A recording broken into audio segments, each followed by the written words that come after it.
Thanks for coming in again, Davy. Welcome back. Oh, always a pleasure. Thank you.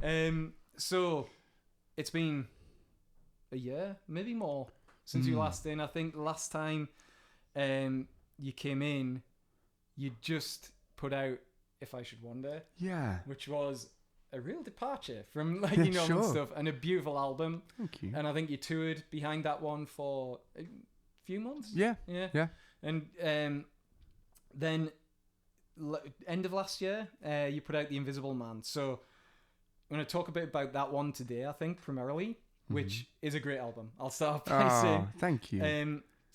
I was going to ask you, so you went in, you recorded this one effectively as a trio. So it's you, Todd Bowers, and Mike Hansen, who's been out on tour with you for quite some time. Yeah, right? Absolutely, yeah. And the first thing I was going to ask you is, I know when we've talked about your last few albums, so you made a bit of a change, right, when you went back in for 3 Miles from Avalon, because I think you said when you did, I can't remember the album before that, but I remember you saying it was long and drawn out. That's right. And then when you went in for 3 Miles from Avalon, you were like, all right, we're just going to go in and we're going to do this live.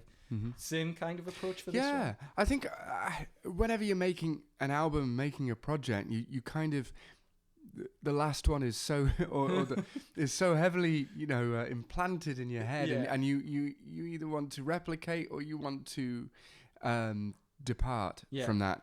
And so with 3 Miles from Avalon and The Outsider, the previous kind of way back, The Outsider took ages and ages and ages and was caught up in all sorts of stuff, and then 3 Miles from Avalon was just like a blah. I just want to play and make an album and it to be live. And a similar kind of thing, right, with but going between electric things, because I think a lot built up to The Invisible Man, to the new album. But from an electric standpoint, the last one, What Happens Next, I'm really proud of that album, and I had a wonderful time recording it. It was done out in Los Angeles with Eric Korn producing. Eric did John Mayall and some fantastic bands, Sam Morrow, and just a great guy, great producer. It was on a label. We recorded it at Robbie Krieger's studio from The Doors in Los Angeles. It was just great all round. Great experience. Yeah. It was great, but... and I think maybe this is me being too self-critical. At that point in my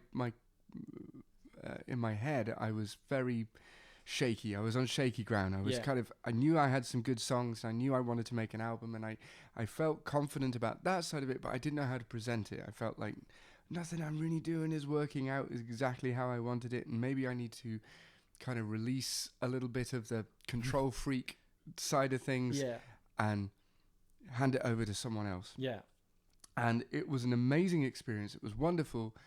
I put it out there, and I kind of had thoughts afterwards going, was that really me though? Yeah. And so when it came to doing, there were my songs, but was it really me doing it? You know? So when it came to The Invisible Man, it was, no, I feel like I'm old and ugly enough now to... This is what I want. This is what I'm going to do. I'm going to go do it. And I'm really, really pleased I did. Yeah. That way. Yeah, it's come out fantastic. And we were talking actually a little bit before this, and it's worth giving a mention to like Shirk Studios, because I think we've recorded a couple of times in there. And lots of times. I can't remember the name of the owner of Shirk. Stephen Shirk, And does Stephen effectively produce for you, or engineer kind of? We did it kind of like, there were some things I was trying to go for, I wasn't quite sure how to get. So the way I would describe his role there was mainly engineering, but with consulting kind of aspects on a few things. And I think he would agree with that. Yeah.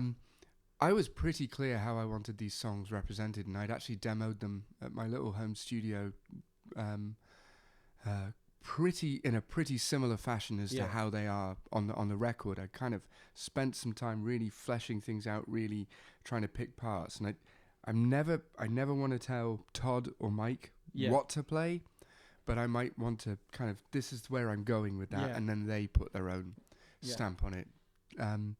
But from an arrangements aspect, from a sounds aspect, I kind of mapped all of that out. So really this was a self-produced kind of endeavor with a bit of a nudge here and there. This is how you want to do this. Yeah. I like that. I like the idea of that, and it's we always seem to talk about it as well. I've heard him talk about writing, and it's the same. He'll go in, and he says what he loves is going into the studio, and yes, he's got the outline, he knows where it's going to go, but then he's got musicians with him who he just trusts, and he wants to see he wants them to put their stamp on it. Oh God, yeah, you'd be on edge constantly if you did not have that. And you imagine going, what's going to go wrong next? And you've got to have musicians that you love their process as well, because they're going through a process too. It's not, these are your songs and you just play it like this. It doesn't go like that. Everyone has to be expressive for it to work, and I would include Stephen Shirk in that too. He knows his studio like Todd knows his bass, like I know a guitar, like he knows it inside out. And so if we were going for something, we'd play and then we'd go, oh, but what about this? And he would immediately know where to go. And God, that's such an exciting ride to be on when it works. It really is. And it's like learning a studio and learning recording is as difficult as learning an instrument. I would say, to be really, really good at that is a real skill. I agree. I think it's and we probably underestimate how important that is in making of all records. In this day and age where everyone is do it yourself.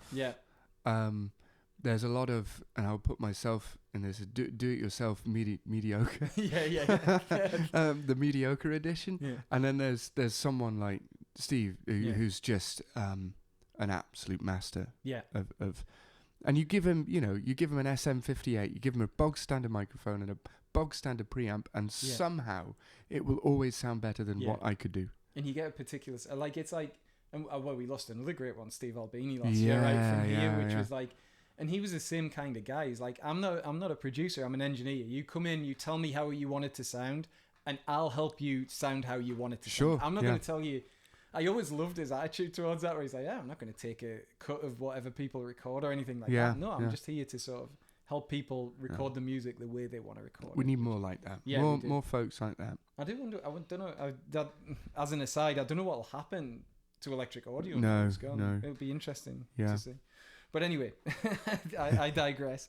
So, the new album, what I was going to talk about in this one, and I always, like when I interview people, when I listen to interviews with songwriters, sometimes I fall into the trap as well, when I'm talking to people about songs that they've written, of assuming they're writing from life experience rather than writing from the perspective of a narrator.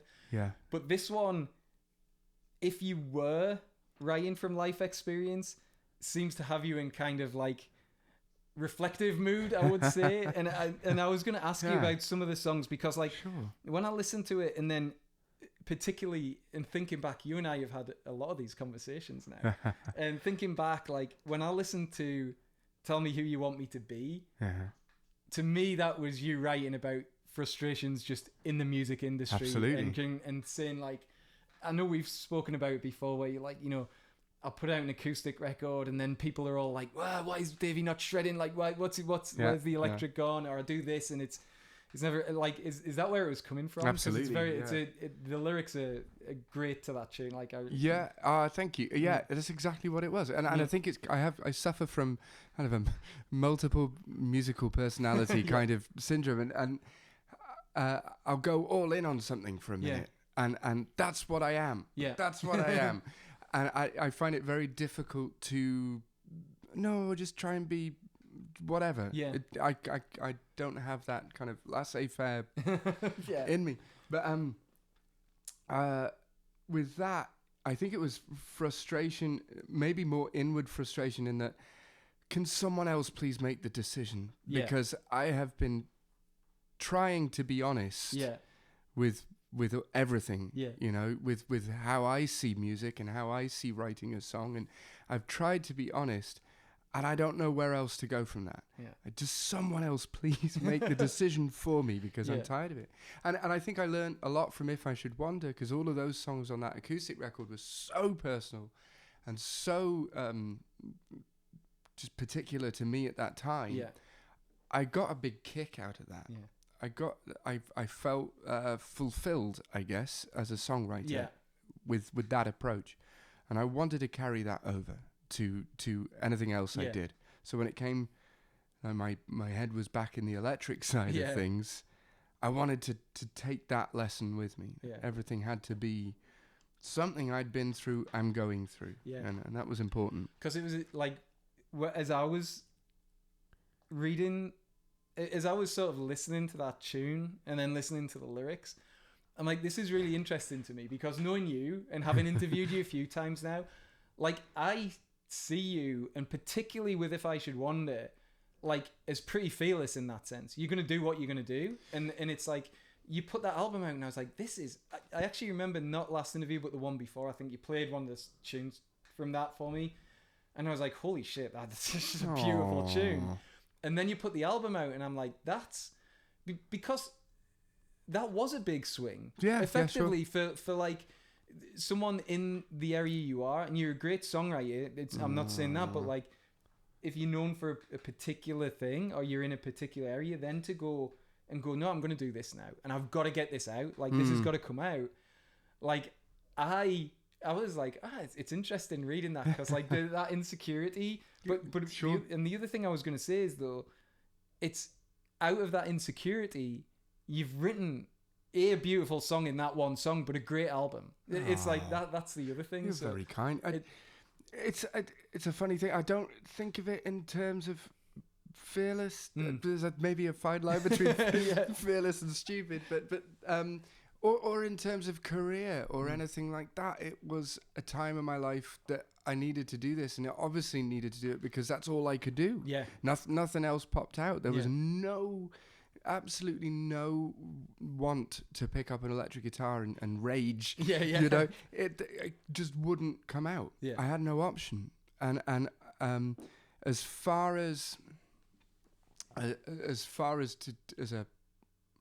didn't see it as different. Yeah. I guess, because that is music that I've always loved and always adored and always been a part of me. I just maybe hadn't express that to everyone. But then I was thinking in my head, well, Roll Away, the first Backdoor Slam record, half of it was acoustic. You know, there were 3 or 4 songs on it were acoustic and Celtic ballads. So I'm thinking, I have kind of shown this whole time, but maybe not quite like that. So in my head, it wasn't fearless. It was more, well, this has always been there. It just, maybe you haven't seen it. You don't... Exactly. It was always there with you. So it was just you. Yeah. Which is great. But I like the ability to do that. It's like an old hackneyed... Whenever anyone does an album where it's like sparse and everyone's goes back to like, I remember when Bruce Springsteen did it. Was with Darkness on the Edge of Town. Nebraska, that was where he just put out the demos. And I'm like, But to me, there was like something of that where you were just like, this has got to come out now. It's just got to come out. This is what's coming out of me at this moment, and I'm going to put it out. And it was great. But again, I think like hearing you reflect in these songs, it is produced like a fantastic album again. And it's thank you. That was one of the things that came out of me. Now the other thing is, I am going to say, and like I've got. You've got 2 of my all-time fave riffs for opening a song. Riverbed was always one of mine. But around here, I love the opening to that tune. Cheers. That's great. And I was like, what on this album as well, what were you playing for most of it? Was it one guitar? Gear-wise? Gear-wise, it was mainly my old Telecaster. A couple of other things here and there. But mainly the Telecaster through... I have an old... Vox AC30, and it's that kind of old trick of treble booster AC30, and that was most of the record. There were little flavors here and there, but that was the main body of things. Sounds like the album sounds like really full. Do you stack guitar parts sometimes well a little bit? I liked, I think on Good to Know You, that outro. Because you just like, I loved it. I was listening to it. I was like, is it going to finish now? And then you just do this wonderful like solo on the outro with like, was it like an octave pedal towards the end as well? I just put harmonies on. Harmonies. So I loved I love the Allman Brothers, and I was going to say Allman Brothers for sure. It's definitely a Dickie Betts inspired thing. But I'm also a big fan of Derek and the Dominoes. And that era of Clapton, and he'd have that really kind of clean, stratty sound. And there would be little harmonies, or even on his first record, what was it? Let It Rain, that tune, and the harmonies that are in that, and so I've always loved that sound. So that was a thing, and with all of these songs, you know, we sat down, Steve Shirk and I and the lads in the band, Todd and Mike, sat down and we made references of recordings, like Good to Know You. This is like Allman Brothers meets Derek and the Dominoes. That's where we want to go with that. You know, Tell Me What You Want Me to Be. I always loved Roll It Over by Derek and the Dominoes. And I love that wah sound. And then around here was Rory Gallagher. You know, All Over. That's so it was providing. You never want to plagiarize, but you sometimes it's just great to go back and go, these are the records I love. I want to sound like that too. You know? I've written down around here, like Rory, just in the commas, like with that where it was coming. Because he used to play within chords. There's a song, Overnight Bag.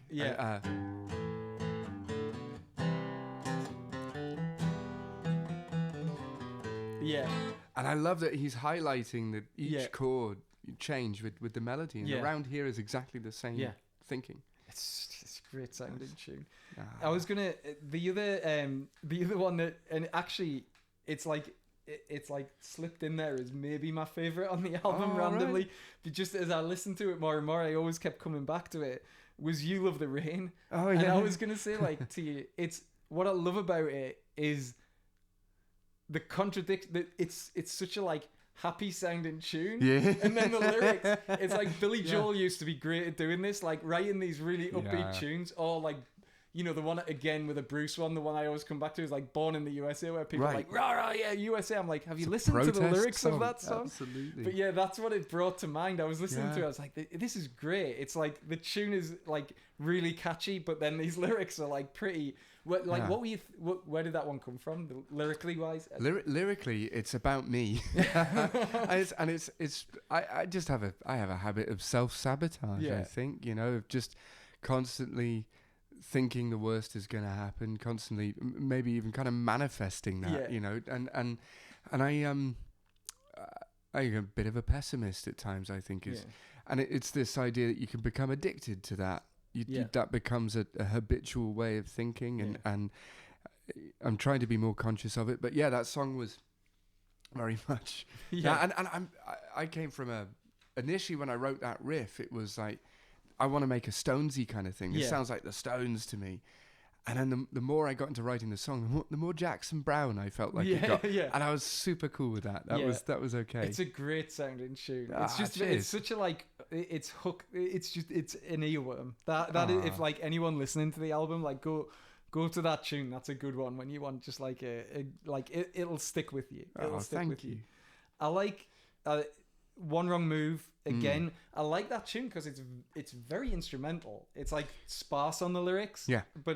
But a really great instrumental tune. Cheers. And again, like you're reflective on that one again, right? Like, well, I felt like I'd lost so much momentum with If I Should Wonder. I felt like, Jesus, have I done the wrong thing here for everything? Like, I needed to do this. I have no regrets about doing it. But have I taken me on a... Have I done something wrong by doing this? And it was like, one wrong move. Was this the wrong move? And I don't think it is, but it was this kind of, again, pessimism. And then musically, it's really funny. I'd bought a couple of really early Status Quo albums. And they had this great thing of double tracking vocals. And it was Francis Rossi and Rick Parfitt as well. They'd both be singing at the same time, but then they would double track that. And it was this really velvety, smooth kind of sound. I thought, I love that production. I'm going to do that. No, it sounded. I love that. That's a great tune. And then I just what I liked the other one, and I'm not just going to go through every track, but I just wanted to talk about like what jumped out to me on the album.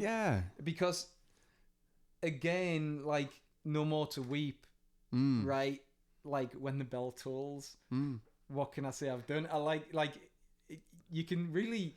This one I could really feel where your mind was at, like on this album generally. But it's great. Like I say, I think, and it's probably what's great about artists, right? Because it when you connect, like this album, I loved when If I Should Wonder, so that was there as well. But this one lyrically, it just more of these connected with me than maybe any other album you've done. Oh wow! Like, and it just because. I can be a bit of a pessimist as well, right? And I like there are been times more recently as well where like some of these questions I'm asking myself, like what am I doing it, and that's a thing, right? And whether that's written from your perspective or whether it's exactly what you were thinking when you're writing these songs, that's the beauty of music, is like people take from it what they will, and that's what I took from this album. Yeah, right? And it really did connect. That song as well, I was gonna say, of all of you playing on the album, the solo on that song, just it's because it's clean, but it's like that is just, it just felt like you ringing every ounce. It wasn't as fast or like technical, super technical, like just ringing every ounce out of every note, and then that lovely like descending back into the chorus at the end. That solo was beautiful. Thank you. Really nice. So that was a great tune. I'm a huge Paul Kossoff fan from Free, and Free was our reference on when we were recording. Right, how can we get this like that? And I mean, what I love about Paul Kossoff is 100% feel. I mean, I defy anyone to try and do that vibrato that he could do. I mean, it's impossible. No one could do it. But from a purely technical point of view, he's not anything. I don't want to sound big-headed. Yeah. He's not anything. Wow, that's super flashy. Yeah. But the feel and the power that Paul Kossoff had. Yeah. He was just. I can't imagine what he would have gone on to have done. I know. But so that was my thinking with that one, was how can I Paul Kossoff this as the best I can. And that was the AC30. You pulled it off. Yeah, it was. And the sound of that one, that was just like a wonderful solo. Thank you. And then it's like it's like a balance, this album. That's the other thing. It's very well balanced from beginning to end, and you finish off with like Wonder You Are, which is like an acoustic close, and it's kind of like eases us out. But it's just that's what I wanted to get across to you, actually, like from listening to it a lot, knowing you were coming in, and when we bought it anyway, like listening to that album a lot, it's a great.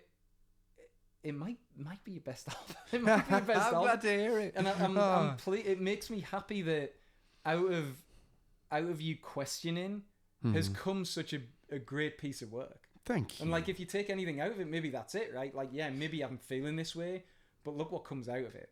Like, look what comes out of it at the end of the day. Yeah, I think If I Should Wander cleared my head. Yeah. And it was necessary. And when I came to do this, I felt pretty confident in what I wanted and how I wanted to do it, and how to get there. And I think that helped me. And I don't know.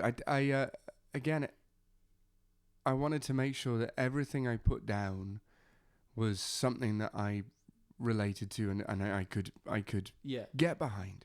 It's that whole question of how can you expect anyone else to get behind it if you can't? And I don't know. Wonder You Are. I wanted to go out quiet. I did a short spell with the Rhythm Devils, with playing guitar for Mickey Hart and Bill Kreutzmann. I remember oh god, that was an amazing education. Because I was never a deadhead, and it was just thrown in at the deep end. And I remember Mickey saying, when you're choosing an encore, to choose something down. Yeah. So you send everyone home kind of satiated and happy. Yeah. Rather than like still hyper. And I love that. And I haven't always carried that through in the live shows. Sometimes I feel like go up and up and up and up and stop. But with the album, I thought, no, let's kind of do that, the Mickey thinking, and I like that. And that song, to me, again, wasn't a million miles away from If I Should Wander in my own head, because I felt when I was writing that it was a blues, but in a very English way. Yeah, I always loved when Bert Jansch played blues. Who's an English folk. Yeah. Let's see what key I'm in. Yeah.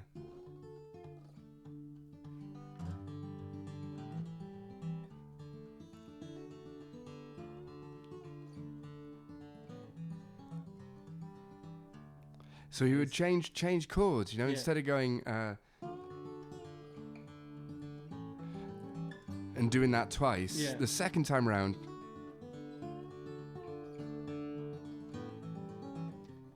Different, yeah. and I found that really English and really, it just caught my ear. And so with Wonder You Are, I wanted to do this bluesy, but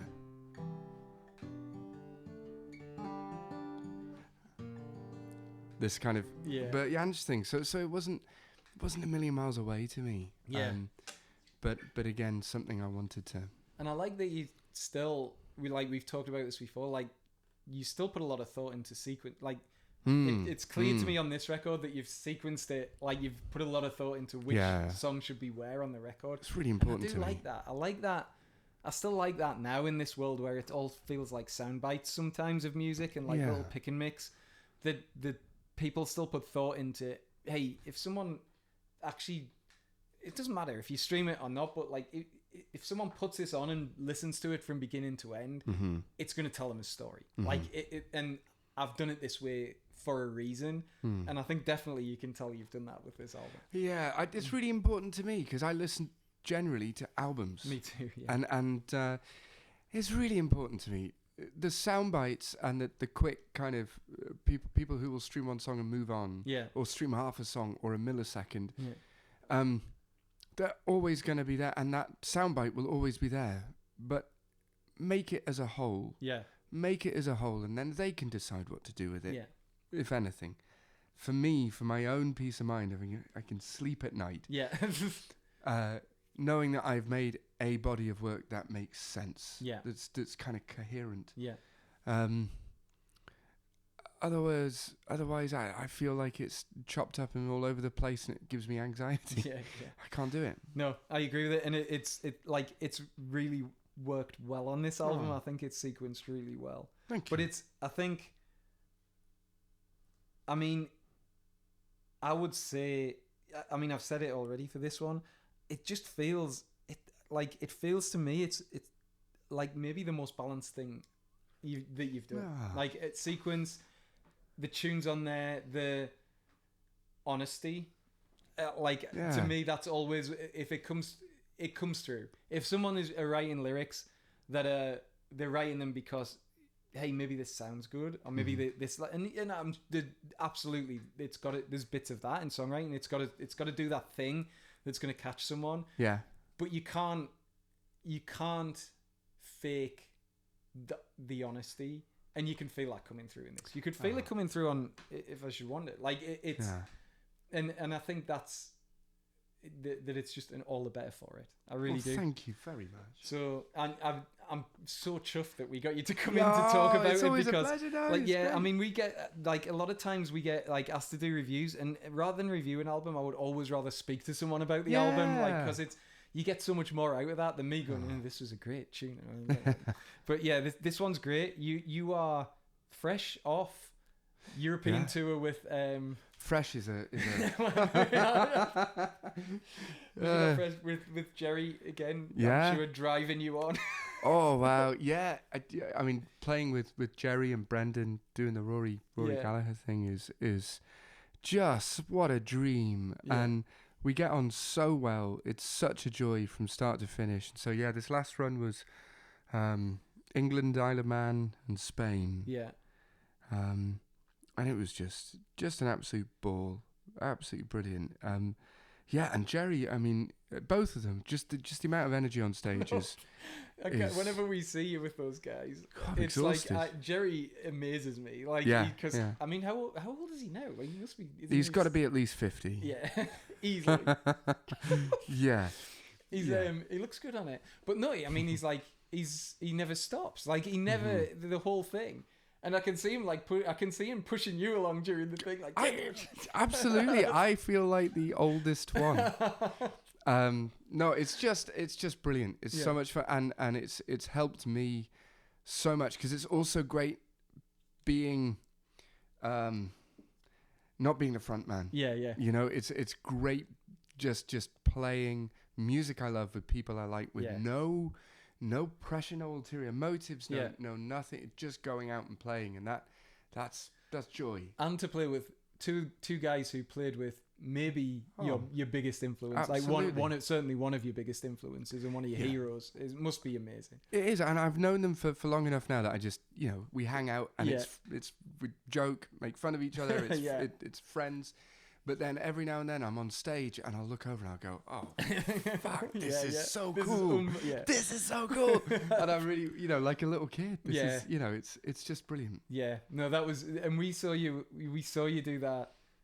We've seen you twice with them now, actually. And I remember saying to you at the time, it was the first time we saw you. And it was at Space in Evanston. And I remember saying to you after the fact, I was like, I was out of breath after the first 3 songs because you guys came on stage and it was just like bam, bam, like in your face, like, and you really sequenced that set well because it was just, that must be so much fun. Yeah. But you're back in Chicago now, so are you back out on the road? So I'm spending a little bit of February writing more, and I'm actually finishing up a project with Jerry and Brendan. I've written a bunch of songs and we've been recording remotely. Yeah. So I'm hoping to start finishing that up this month. Oh, that's exciting. And then writing really for the next one too. Yeah. I've got a bunch of stuff kind of kicking about that I need to crack on with. And so it's that, and then some shows at the end of the month before a little bit in the spring, kind of kicking off with a bit more firepower. So it's downtime but not downtime but still writing, which is the best way. Excellent. Well, we'll look out for 2 dates coming up, and I think you're gonna let's give it a do go. us a couple at the end. I'll have to switch. I'll turn that on. I'll close out on here, and then we'll do we'll play a couple of tunes for us. Great. Thanks, Davy.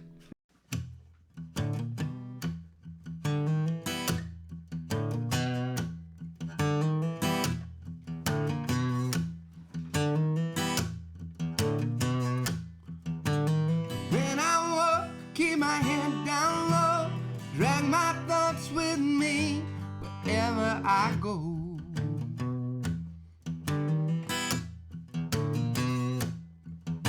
You never ask and I never say.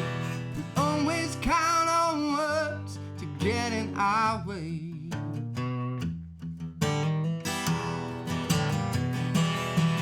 But you look right through when I'm standing next to you. Do you notice me? Your reflection, all you see. Is it all I am? I must be the invisible man.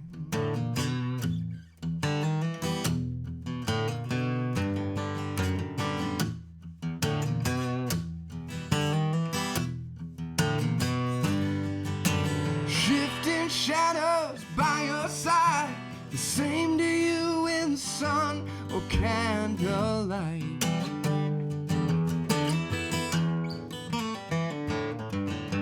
And if I were to fade away, you'll find another ghost to take my place.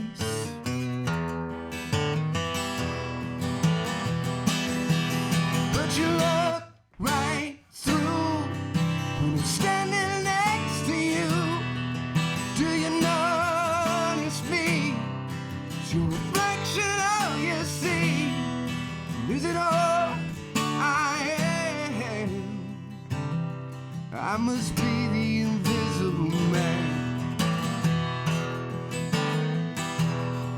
I must be the invisible man.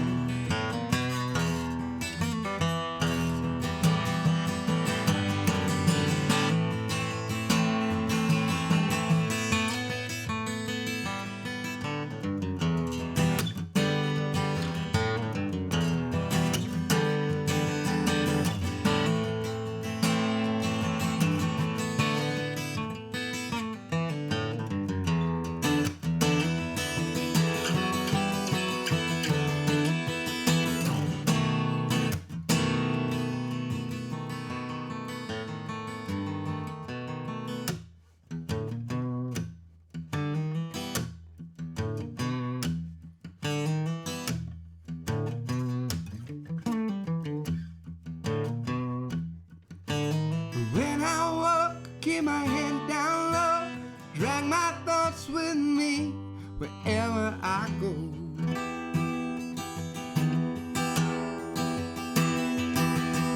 And if I were to fade away, you'd find another ghost to take my place.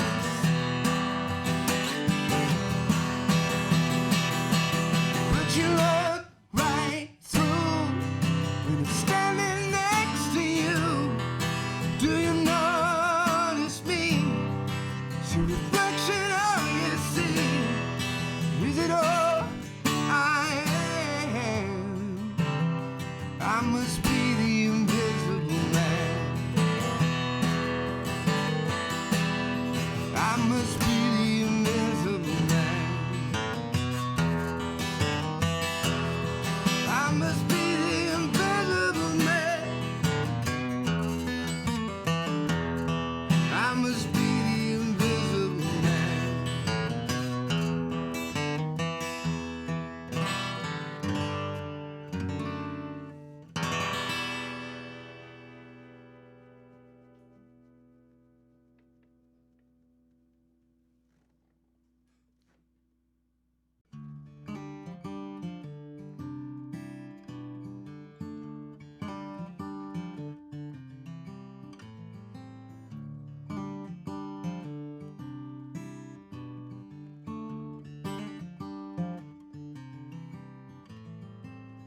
I'm just a wanderer, following the path you're on, a broken branch in your stream,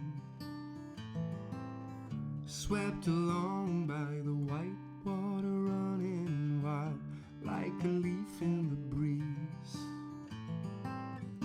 hanging on to anything you give,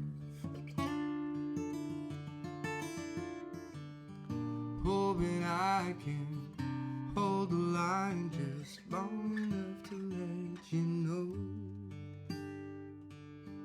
what a wonder you are.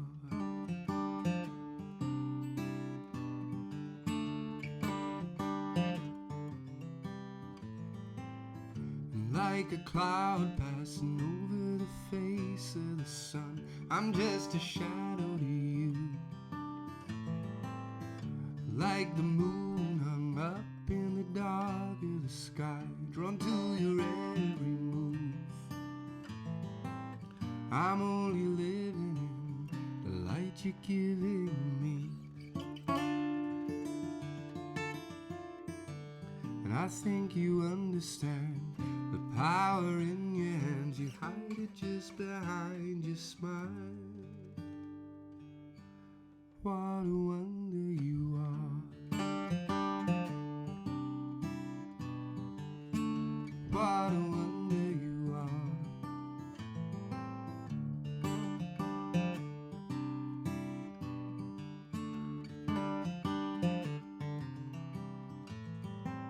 And I pin my hopes on words I never spoke to you,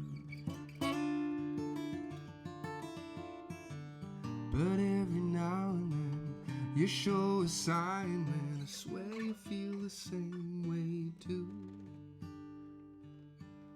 What a wonder you are. What a